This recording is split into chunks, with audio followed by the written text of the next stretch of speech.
साथ बदलते भारत की शान।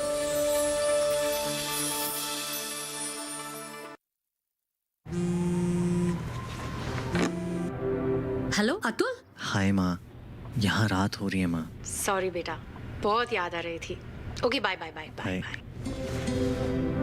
माय पेरेंट्स, मेरे लिए ना कॉलेज चुना ना सब्जेक्ट्स, बट उनका प्लान था बहुत ही स्पेशल, जिससे बन गया मेरा फ्यूचर। LIC का new children's money back plan, जो आपके बच्चों का फ्यूचर करे प्रोटेक्ट हर जरूरी मोड़ पर। It's a future building plan.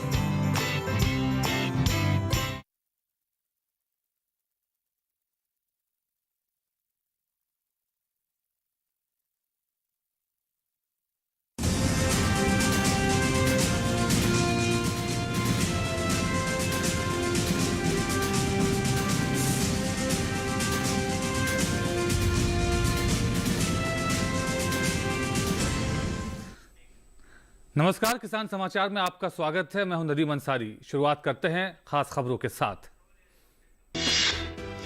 Haryana के मुख्यमंत्री मनोहर लाल खट्टर ने शुक्रवार को बतौर वित्त मंत्री बीजेपी जेजेपी सरकार का दूसरा बजट किया पेश। कहा, किसानों की आय बढ़ाने पर रहेगा फोकस।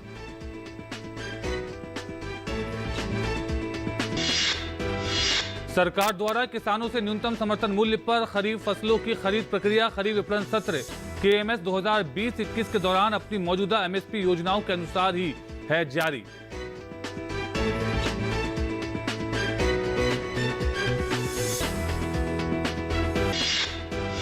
गौ विज्ञान पर होने वाली राष्ट्रीय स्तर की ऑनलाइन परीक्षा हुई स्थगित। राष्ट्रीय कामधेनु आयोग की वेबसाइट पर दी गई जानकारी।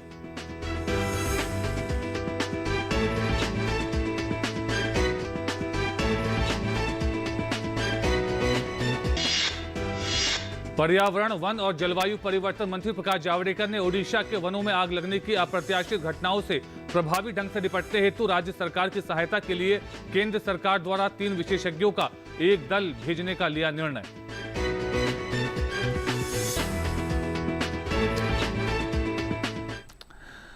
और हेडलाइंस के बाद आइए अब देखते हैं खबरों को विस्तार से। हरियाणा के मुख्यमंत्री मनोहर लाल ने शुक्रवार को बतौर वित्त मंत्री बीजेपी जेजेपी सरकार का दूसरा बजट पेश किया। बजट टैब के जरिए ऑनलाइन पेश किया गया। आइए देखते हैं कि बजट की खास बातें क्या रहीं। मुख्यमंत्री ने कहा कि सरकार द्वारा 5080 गांवों में 24 घंटे बिजली उपलब्ध कराई गई है। अब अन्य गांवों को भी इस योजना में शामिल करेंगे। 125 नई मृदा जांच प्रयोगशाला स्थापित की जाएंगी। SYL नहर के निर्माण के लिए 100 करोड़ का प्रावधान किया गया है। मेवात को पेयजल उपलब्ध करने को 100 क्यूसेक की मेवात फीडर नहर का निर्माण होगा। मुख्यमंत्री ने बजट पेश करते हुए कहा कि इसमें किसानों की आय बढ़ाने पर फोकस होगा। स्वास्थ्य, कृषि एवं बुनियादी ढांचे की पहचान प्रमुख प्राथमिकता वाले क्षेत्रों में की गई है। फ्रेमवर्क रिजर्व फंड बनेगा। आम, अमरूद और सिट्रस फलों के बागों पर सब्सिडी की सीमा 16,000 रुपए से बढ़ाकर 20,000 रुपए प्रति एकड़ की गई है। सीएम ने कहा कि अमरूद के लिए एक उत्कृष्ट केंद्र स्थापित करने की योजना है। 70 लाख पशुधन के लिए पंडित दीनदयाल उपाध्याय सामूहिक पशुधन बीमा योजना शुरू की जाएगी। दुनिया भर में बढ़ते संघर्ष और जलवायु परिवर्तन के चलते एक बड़ी आबादी अपने अस्तित्व के लिए संघर्ष कर रही है। इसे देखते हुए संयुक्त राष्ट्र के खाद्य एवं कृषि संगठन FAO ने दुनिया के सबसे ज्यादा खाद्य असुरक्षित 4.9 करोड़ लोगों के जीवन को 2021 में संवारने का लक्ष्य रखा है। इसके लिए FAO को करीब 7,991 करोड़ रुपए 110 करोड़ डॉलर की जरूरत है। ये वो लोग हैं जो अपने अस्तित्व के लिए कृषि पर निर्भर हैं। ऐसे में FAO का लक्ष्य इन लोगों तक जरूरी मदद पहुंचाना है, जिससे वो पैदावार में वृद्धि कर सकें, जो ज्यादा से ज्यादा लोगों को पोषण दे सके। उसका लक्ष्य इस तरह के खतरों से निपटने के लिए स्थानीय समुदायों को मजबूत बनाना, उनकी क्षमता में सुधार करना और उन्हें इस लायक बनाना है कि वो संकट के समय में भी अपनी आजीविका और अस्तित्व को बचाए रख सकें। यदि FAO द्वारा जारी नवीनतम आंकड़ों को देखें तो दुनिया भर में करीब 13.5 करोड़ लोगों की स्थिति सबसे बदतर है, जो खाद्य संकट का सबसे ज्यादा शिकार हैं। इनमें से करीब 7.3 करोड़ लोग अफ्रीका और 4.3 करोड़ मध्य पूर्व और एशिया में रहते हैं। गौ विज्ञान पर होने वाली राष्ट्रीय स्तर की ऑनलाइन परीक्षा को स्थगित कर दिया गया है। ये परीक्षा 25 फरवरी को होने वाली थी। राष्ट्रीय कामधेनु आयोग की वेबसाइट पर दी गई जानकारी के मुताबिक 21 फरवरी 2021 को होने वाले मॉक टेस्ट और 25 फरवरी 2021 को होने वाली कामधेनु गौ विज्ञान प्रचार प्रसार एग्जाम प्रतियोगिता को स्थगित कर दिया गया है। परीक्षा की अगली तारीख के बारे में नहीं बताया गया है। परीक्षा का आयोजन सरकार द्वारा गौवंश के संरक्षण, सुरक्षा और विकास के लिए फरवरी 2019 में बनाए गए राष्ट्रीय कामधेनु आयोग द्वारा किया जाना है। खाद्य और सार्वजनिक वितरण विभाग के सचिव सुधांशु पांडे ने दिल्ली में मेरा राशन मोबाइल ऐप लॉन्च किया। इस ऐप से विशेष रूप से उन राशन कार्ड धारकों को लाभ होगा जो आजीविका के लिए नए क्षेत्रों में जाते हैं। एक राष्ट्र एक राशन कार्ड योजना जो शुरू में 4 राज्यों में अगस्त 2019 में शुरू हुई थी, अब 32 राज्यों में चालू है। अप्रैल 2020 से फरवरी 2021 की अवधि के दौरान one nation one ration card के तहत लगभग 15.4 करोड़ पोर्टेबिलिटी लेन देन दर्ज किए गए हैं। One nation one ration card विशेष रूप से राष्ट्रीय खाद्य सुरक्षा अधिनियम के तहत प्रवासियों को लाभान्वित करेगा। मेरा राशन ऐप जो है ये किसी भी नागरिक को जो NFSA बेनिफिशियरी है, देश के किसी भी हिस्से में जाता है तो इस ऐप को इस्तेमाल करके वो वहाँ की राशन शॉप को सिलेक्ट कर सकता है, शहर को सिलेक्ट कर सकता है, अपना नाम पहले रजिस्टर कर सकता है, अपने परिवार वालों का नाम रजिस्टर कर सकता है और मल्टीपल पॉइंट से भी अगर वो राशन लेगा तो इसमें रिकॉर्ड होता जाएगा। ये एक एडिशनल चॉइस है, वो बिना रजिस्ट्रेशन के भी राशन शॉप पे जाकर के राशन ड्रॉ कर सकता है, लेकिन इस ऐप को इस्तेमाल करके उसको सहूलियत हो जाएगी। पर्यावरण, वन और जलवायु परिवर्तन मंत्रालय मंत्री प्रकाश जावड़ेकर ने ओडिशा के वनों में आग लगने की अप्रत्याशित घटनाओं से प्रभावी ढंग से निपटने हेतु राज्य सरकार की सहायता के लिए केंद्र सरकार द्वारा 3 विशेषज्ञों का एक दल भेजने का निर्णय किया है। जावड़ेकर ने जानकारी देते हुए कहा कि यह दल जल्द ही ओडिशा जाएगा और वनों में लगी आग को शीघ्र पूरी तरह से शांत करने के लिए उपयुक्त परामर्श देने के साथ ही आवश्यक सहायता भी देगा। सरकार द्वारा किसानों से न्यूनतम समर्थन मूल्य पर खरीफ फसलों की खरीद प्रक्रिया खरीफ विपणन सत्र 2020-21 के दौरान अपनी मौजूदा MSP योजनाओं के अनुसार ही जारी है, जिस प्रकार से विगत सत्रों में होती रही है। खरीद 2021-20 के लिए धान की खरीद सुचारू रूप से चल रही है। पंजाब, हरियाणा, उत्तर प्रदेश, तेलंगाना, उत्तराखंड, तमिलनाडु, चंडीगढ़, जम्मू और कश्मीर, केरल, गुजरात, आंध्र प्रदेश, छत्तीसगढ़, ओडिशा, मध्य प्रदेश, हरियाणा, बिहार, झारखंड, असम, कर्नाटक, पश्चिम बंगाल और त्रिपुरा से धान की खरीद की जा रही है। 8 मार्च 2021 तक इन राज्यों तक केंद्र शासित प्रदेशों के किसानों से 673.53 लाख मीट्रिक टन से अधिक धान की खरीद की जा चुकी है, जबकि इसी समान अवधि में पिछले वर्ष केवल 589.46 लाख मीट्रिक टन धान की खरीद हो पाई थी। इस वर्ष में अब तक की गई धान की खरीद में पिछले वर्ष के मुकाबले 14.26% की वृद्धि दर्ज देखी गई है। 673.53 लाख मीट्रिक टन धान की कुल खरीद में से अकेले पंजाब की हिस्सेदारी 202.82 लाख मीट्रिक टन है, जो कि कुल खरीद का 30.11% है।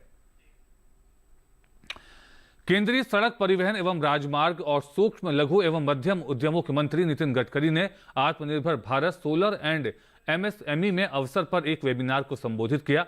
वेबिनार का आयोजन संयुक्त अरब अमीरात में इंडियन पीपुल्स फोरम द्वारा किया गया था। नितिन गडकरी ने अपने संबोधन में कहा, सरकार देश में नवीकरणीय ऊर्जा संसाधनों को बढ़ावा देने के लिए प्रतिबद्ध है, विशेष रूप से MSME क्षेत्र में।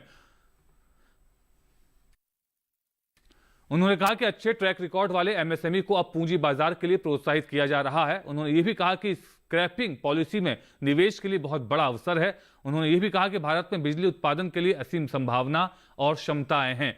उन्होंने कहा कि भारत में सौर ऊर्जा की दर 2.40 रुपए प्रति यूनिट है और बिजली की व्यावसायिक दर प्रति इकाई 11 रुपये है और सौर ऊर्जा के माध्यम से उत्पन्न की गई सस्ती बिजली का उपयोग ऑटोमोबाइल और अन्य विकास के कार्यों के लिए किया जा सकता है। उन्होंने भरोसा जताया कि 5 साल के भीतर भारत दुनिया में ऑटोमोबाइल के लिए शीर्ष विनिर्माण केंद्र होगा। उन्होंने कहा कि सौर ऊर्जा उपलब्ध करके हम इलेक्ट्रिक वाहनों के लिए बड़ा बाजार तैयार करेंगे। उत्तराखंड मंत्रिमंडल का विस्तार किया गया। देहरादून में प्रदेश के नए मुख्यमंत्री बने तीरथ सिंह रावत के मंत्रिमंडल में सतपाल महाराज, बंशीधर भगत, हरक सिंह रावत, बिशन सिंह चुफाल, यशपाल आर्य, अरविंद पांडे, गणेश जोशी, सुबोध उनियाल ने कैबिनेट मंत्री के रूप में शपथ ग्रहण की। वहीं रेखा आर्य, धन सिंह रावत, स्वामी यतीश्वरानंद ने स्वतंत्र प्रभार वाले मंत्रियों के रूप में शपथ ली।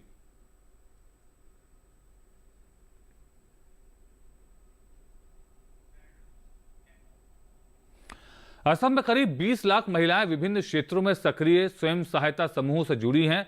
सूत बुनाई के क्षेत्र में काम कर रही महिलाओं ने स्वयं सहायता समूह के जरिए नया कीर्तिमान भी स्थापित किया है। ऐसे में असम में इसी महीने होने वाले विधानसभा चुनाव में इन महिलाओं की भी पसंद काफी मायने रखती है।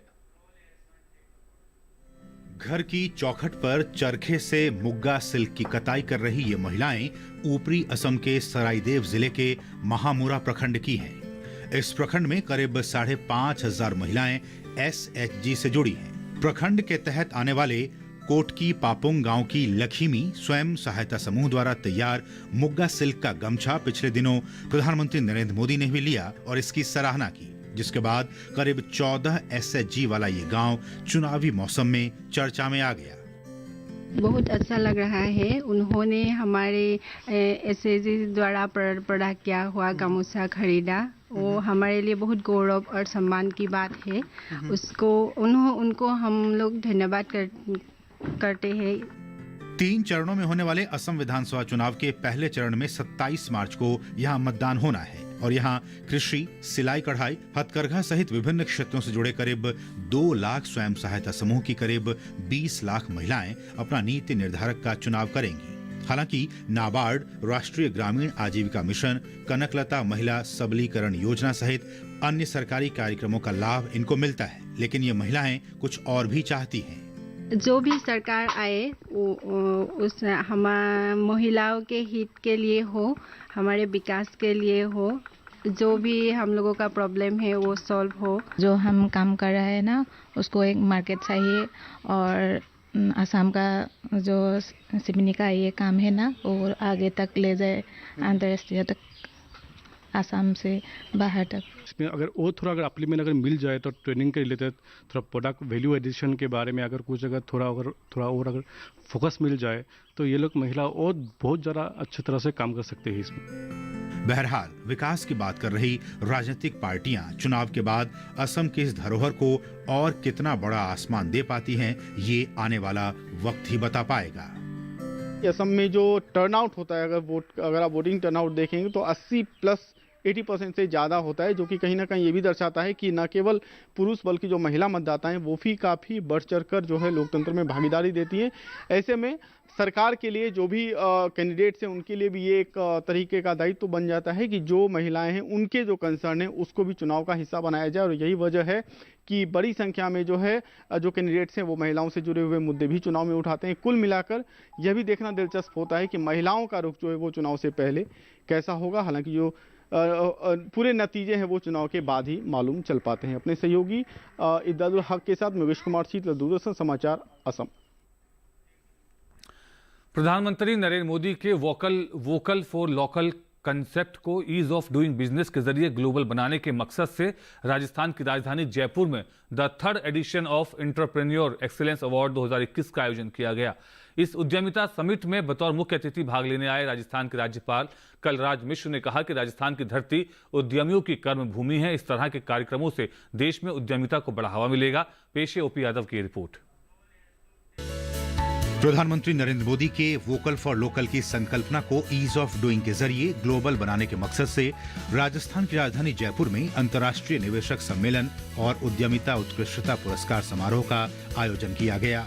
कार्यक्रम में बतौर मुख्य अतिथि बोलते हुए राजस्थान के राज्यपाल कलराज मिश्र ने कहा कि राजस्थान उद्यमियों की धरती है। भारत सहित वैश्विक अर्थव्यवस्था में मारवाड़ियों का योगदान सराहनीय रहा है।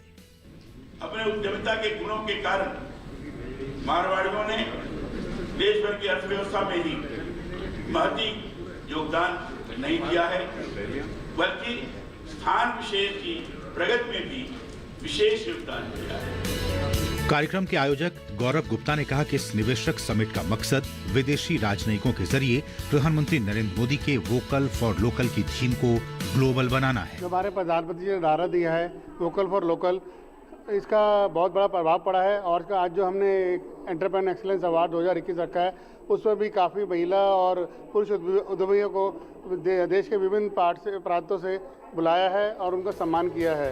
इस बिजनेस सम्मेलन में 10 देशों के राजदूत और डिप्लोमेट्स भी आए, जिन्होंने भारत के साथ व्यापारिक संबंधों को बढ़ाने में गहरी रुचि दिखाई। We need to trade, we need to build up ties, and that's why I'm also here tonight in order to secure and the whole day, by the way, to secure that we can build up blessings, so we can build up all our ties. It's important for you, for me, and all of us. So कार्यक्रम में महिला उद्यमियों की सक्रिय भागीदारी नारी शक्ति को उद्यमशील बनाकर रोजगार, व्यापार और कारोबार से जोड़ने के लिहाज से काफी महत्वपूर्ण रही। डिग्री ऑफर करता है यूनिवर्सिटी के साथ टाई अप करके, तो उनसे पेरेंट्स को भी फ़ायदा रहता है और स्टूडेंट्स को भी फ़ायदा रहता है। तो इस तरह से इंडिया में एक फॉरेन करेंसी भी आ रही है, at the same time African लोगों का भी वहाँ पे फ़ायदा हो रहा है। विमेन एम्पावरमेंट तो आई थिंक बहुत बहुत ज़रूरी है, स्पेशली राजस्थान। हम लोग यहीं पर हैं, तो हमारे आसपास की जो गांव है और जहाँ जो लोग उठ के आना चाहते हैं, तो उनके लिए ये एक बहुत बड़ा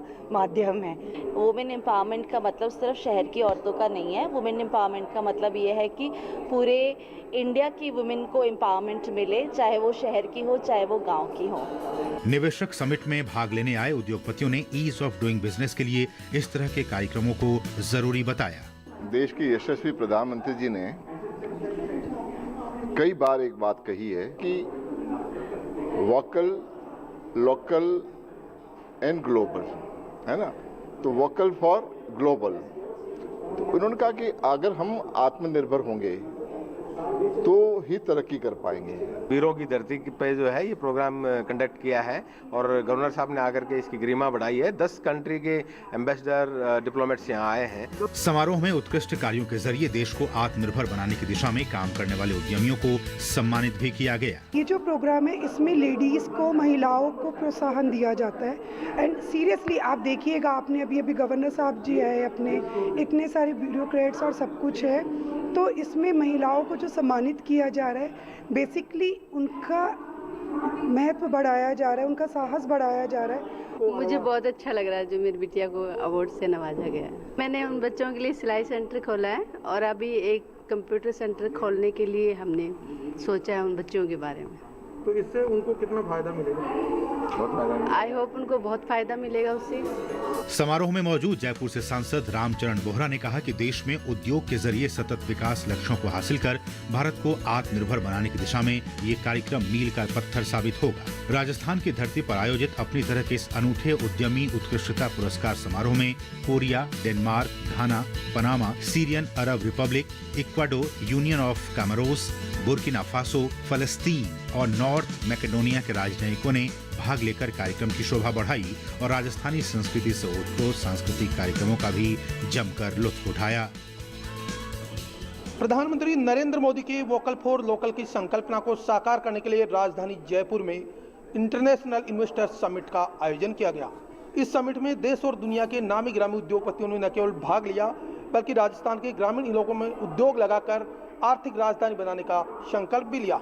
मेरे सहयोगी गिरधर के साथ में OP Yadav, DD news, Jaipur. और जम्मू के सांबा सेक्टर से सटे सीमावर्ती इलाकों के किसान स्ट्रॉबेरी की खेती से अच्छी कमाई कर रहे हैं। राज्य शासन द्वारा किसानों को इसकी खेती के लिए प्रोत्साहन दिया जा रहा है। प्रति कैनाल किसानों को 13,000 रुपए सब्सिडी दिए जाने से किसान उत्साहित हैं और सब्जियों और रेगुलर कृषि फसलों की तुलना में स्ट्रॉबेरी की खेती कर रहे हैं। किसानों को इसकी खेती से सालाना 6 लाख रुपए से 6.5 लाख रुपए तक की आमदनी हो रही है। इस साल जो मैंने 9 कनाल ज़मीन में मैंने स्ट्रॉबेरी लगाई है, तो 9 कनाल ज़मीन में जे हमें गौरव ये इसलिए इस साल मैंने जो एरिया बढ़ाया कि इस साल 13,000 रुपये पर कनाल हॉर्टिकल्चर डिपार्टमेंट जो है मुझे दे रहा है, पर कनाल का दे रहा है। तो इसमें ये स्ट्रॉबेरी का काम मैं इसलिए शुरू किया है कि जो गंदों वगैरह लगाते थे या जो सब्जियों का काम या और कोई ये मुंजी वगैरह लगाते हैं, तो ये इससे हमें इतना फ़ायदा नहीं होता है जितना हमें स्ट्रॉबेरी से मिल रहा है। 15,000 डब्बी मैंने निकालनी है 9 कनाल ज़मीन में से, और इसमें मुझे कोई 6 लाख रुपया जो है वो मुझे फ़ायदा मिल जाएगा। नागरिक उड्डयन मंत्रालय और नागरिक उड्डयन महानिदेशालय ने गन्ने की फसल में कीट और बीमारियों को नियंत्रित करने के लिए ड्रोन छिड़काव समाधान का मूल्यांकन करने के लिए परीक्षण के लिए ICAR भारतीय गन्ना अनुसंधान संस्थान लखनऊ उत्तर प्रदेश को सशर्त छूट प्रदान की है। ये छूट अनुमति पत्र जारी करने की तारीख से 30 नवंबर 2021 तक या डिजिटल स्काई प्लेटफॉर्म के चालू होने तक मान्य है। भारतीय गन्ना अनुसंधान संस्थान ये सुनिश्चित करेगा कि इस उद्देश्य के लिए मैसर्स जनरल एरोनॉटिक्स द्वारा संचालित मॉडल नंबर के साथ अग्नि प्रतिरोधी पहचान प्लेट अंकित हो। ऑपरेटर यह सुनिश्चित करेगा कि रिमोटली पायलटेड एयरक्राफ्ट सिस्टम किसी भी व्यक्ति या संपत्ति के लिए खतरा पैदा न करे। उपकरण के साथ शारीरिक संपर्क के कारण किसी भी व्यक्ति को किसी भी चोट के मामले में ऑपरेटर और भारतीय गन्ना अनुसंधान संस्थान मेडिको कानूनी मुद्दों के लिए जिम्मेदार होंगे। ICSR यह सुनिश्चित करेगा कि बीमा पॉलिसी RPAS के संचालन के दौरान हुई दुर्घटना के परिणाम स्वरूप तीसरे पक्ष को किसी भी नुकसान को कवर करने के लिए वैध और पर्याप्त स्तर की बनी रहे। केंद्रीय मंत्री धर्मेंद्र प्रधान ने ममता सरकार पर केंद्र की योजनाओं को रोकने का आरोप लगाते हुए कहा कि इसके कारण पश्चिम बंगाल की जनता को केंद्रीय योजनाओं का लाभ नहीं मिल सका है। धर्मेंद्र प्रधान शुवेंदु अधिकारी के समर्थन में हल्दिया में एक रैली को संबोधित कर रहे थे। मोदी जी ने पैसा दिल्ली से भेजा, माताओं के लिए, बहनों के लिए चावल भेजा। आयुष्मान भारत योजना में 5 लाख रुपया प्रति परिवार के लिए भेजने का व्यवस्था किया। प्रधानमंत्री किसान सम्मान निधि में किसानों के लिए साल में 6,000 रुपया भेजा। बंगाल में वो मिल रहा है क्या? बंगाल में क्यों नहीं मिल रहा है? माताओं को, बहनों को, गरीबों को आयुष्मान भारत योजना क्यों नहीं मिल रहा है? यह दीदी नहीं चाहती है। सही कहा प्रधानमंत्री जी ने ब्रिगेड की रैली में। 10 साल पहले वामवादियों के अत्याचार के खिलाफ जनता ने दीदी को बंगाल सौंपा था। दीदी कभी बंगाल की दीदी नहीं रही। दीदी सीमा बन गई, भाई हुआ बन गई। एपीडा ने अपने पहले वर्चुअल व्यापार मेले का आयोजन किया। इस मेले के जरिए प्रसंस्कृत खाद्य उत्पादों की निर्यात क्षमताओं को प्रोत्साहन देने की कोशिश की गई। एपीडा ने वर्चुअल व्यापार मेले का किया आयोजन। भारत की कृषि और प्रसंस्कृत खाद्य उत्पादों की निर्यात क्षमताओं को प्रोत्साहित देने के लिए मेले का आयोजन। एपीडा ने अपने पहले वर्चुअल व्यापार मेले का शुभारंभ किया। इस मेले का 12 मार्च 2021 को समापन हुआ। भारतीय धान और कृषि कमोडिटी की थीम के साथ मेले का मुख्य केंद्र रहा। मेले में VTF के मुख्य प्रतिभागियों में आयातकों के साथ साथ निर्यातक भी शामिल हुए। प्रमुख उत्पादों में बासमती चावल, गैर बासमती चावल, बाजरा, गेहूं, मक्का, मूंगफली और मोटे अनाज शामिल हैं। VTF यानी वर्चुअल ट्रेड फेयर के लिए 135 प्रदर्शकों ने पंजीकरण कराया। कोविड-19 से जुड़ी बंदिशों को देखते हुए एपीडा ने भारत के कृषि और प्रसंस्कृत खाद्य उत्पादों के निर्यात पर जोर दिया। निर्यात बढ़ाने के लिए नए बाजारों की तलाश के लिए VTF की धारणा की शुरुआत की गई। एपीडा द्वारा कृषि खाद्य पदार्थों के निर्यात को बढ़ावा देने में व्यापार मेले और प्रदर्शनियां अहम भूमिका निभाते रहे हैं। VTF में व्यापार सुगमता के लिए संवादात्मक तकनीक का इस्तेमाल किया गया। ऐसे वर्चुअल कार्यक्रमों ने किफायती और उत्पादक प्लेटफॉर्म भी उपलब्ध कराए हैं। यहां खरीदार और विक्रेता आमने सामने व्यापार कर मोल भाव या चर्चा कर सकते हैं।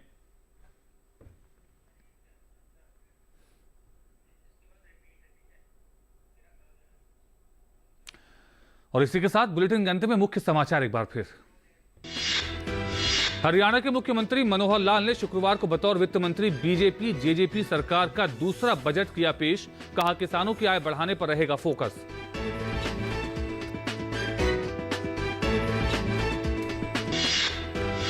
सरकार द्वारा किसानों से न्यूनतम समर्थन मूल्य पर खरीफ फसलों की खरीद प्रक्रिया खरीफ विपणन सत्र 2020-21 के दौरान अपनी मौजूदा MSP योजनाओं के अनुसार ही है जारी।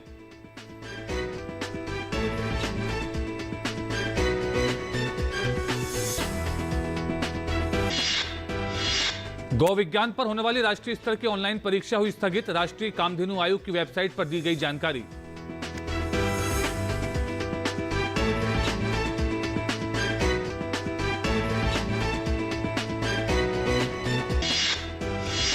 पर्यावरण, वन और जलवायु परिवर्तन मंत्री प्रकाश जावड़ेकर ने ओडिशा के वनों में आग लगने की अप्रत्याशित घटनाओं से प्रभावी ढंग से निपटने हेतु राज्य सरकार की सहायता के लिए केंद्र सरकार द्वारा 3 विशेषज्ञों का एक दल भेजने का लिया निर्णय।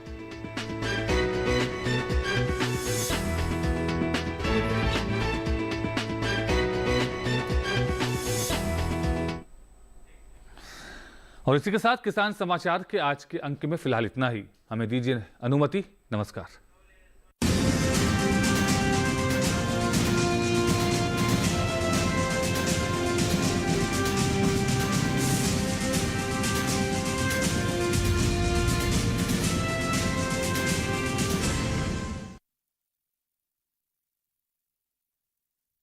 उपहार है